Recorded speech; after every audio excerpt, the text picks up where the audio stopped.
আসসালামু আলাইকুম। যে যেখান থেকে আমার আজকের এই ভিডিওটি দেখছেন সকলকে অভিনন্দন। সবসময় তো ভিসা নিয়ে কথা বলি, আজকে একটু অন্য টপিকস নিয়ে কথা বলি। তো প্রবাসে আসছি আর কি। আসার পরে দেশের ভাই ব্রাদার, বন্ধু বান্ধব, আত্মীয় স্বজন যারা আছে সবাই শুধু টাকা টাকা করে। প্রবাসে আসলে মনে হয় মোটা মোটা বান্ডিল টাকা ইনকাম করা যায়। এই জন্য বাংলাদেশ থেকে ফোন করলে টেকা টেকা, টাকা না টেকা, টেকা লাগবো, টেকা আছে নি ভাই, টাকা কিছু পাঠাইতে পারবেন? 5,000, 10,000, 15,000, 20,000 আগামী মাসে দিয়ে দিব মনে।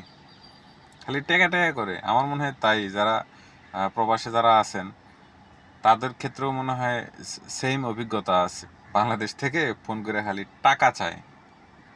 আসলে টাকা ইনকাম করা খুবই যেমন সহজ, খুবই কঠিন, বাস্তবতাও অনেক কঠিন। তো প্রবাসে যারা আছেন তারা টাকা ইনকাম করলে অন্তত পক্ষে কিছু টাকা নিজের ব্যক্তিগত সঞ্চয়ের জন্য রেখে দিয়েন। সকলে ভালো থাকবেন, সুস্থ থাকবেন এই কামনায়।